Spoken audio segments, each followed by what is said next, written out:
Clarification about intercession.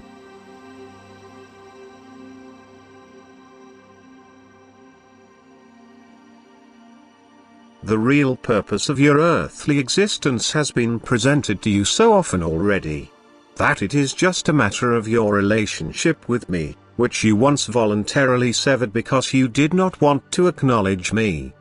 For you could not see me, and therefore you accepted the one whom you could see as your Lord and Creator. My first created spirit of light, Lucifer.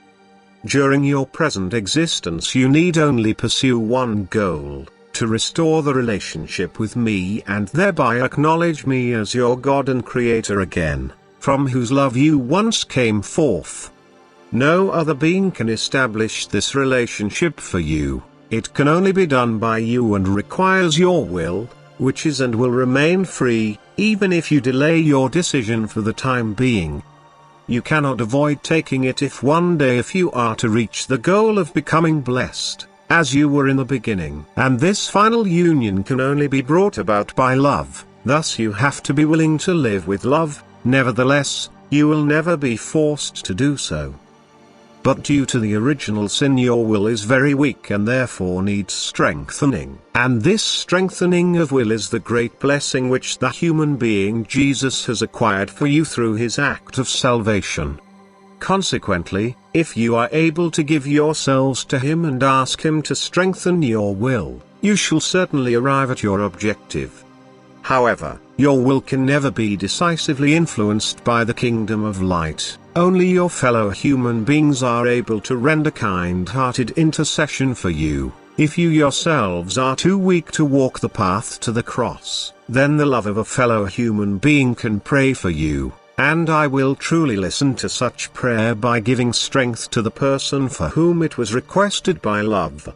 For love is strength, and if you consciously give it to a spiritually troubled human being it will affect him as strength, unless he then takes the path to the cross himself or acts with love himself and becomes enlightened. Loving intercession for other people is at all times an aid to save erring souls, which should not be underestimated. But it is a completely misguided idea to ask beings of light for intercession. Consider that these beings are utterly permeated by love, which is, in fact, intended for all wretched beings.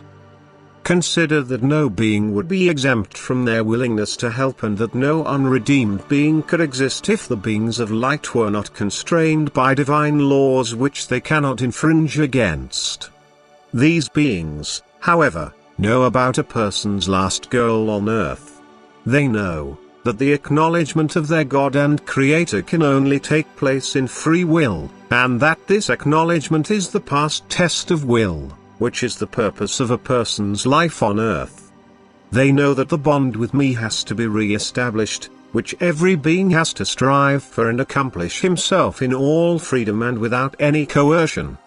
Yet the light being's love is so profound that it would truly suffice to instantly transform every being, precisely because it is strength that never fails to have its desired effect.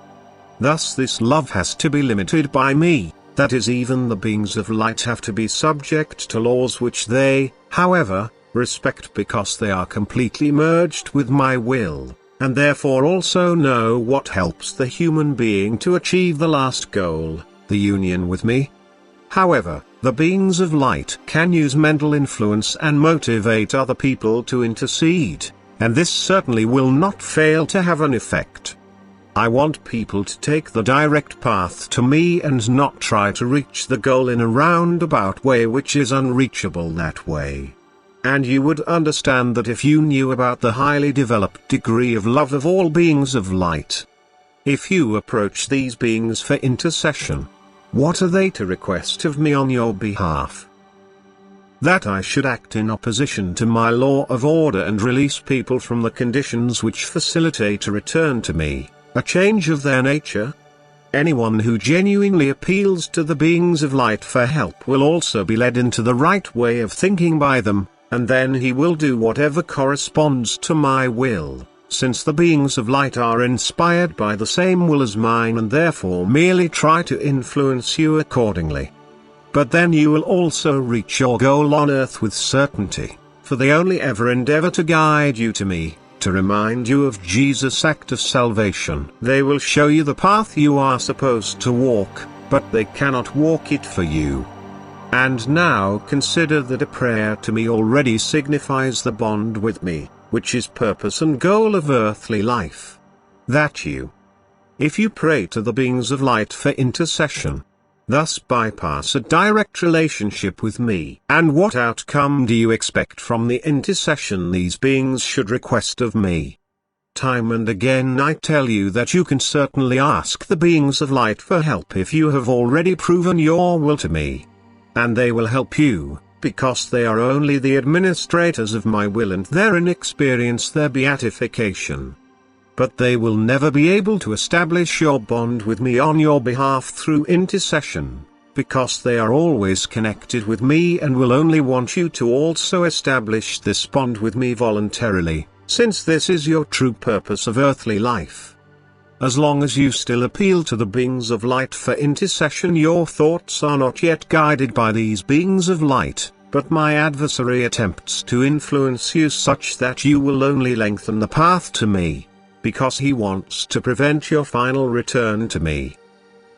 Intercession can only be made by people for each other or for still immature souls in the kingdom of the beyond. Then the requesting person's degree of love affects the person prayed for as strength, and because then I will, for the sake of unselfish love, give strength to those who need it and who are lovingly remembered by others. But the concept of intercession does not apply to the kingdom of light. The thoughts of people who rely on intercession are misguided and only prolong their return to me, which is my adversary's sole intention through this misguided teaching. Amen.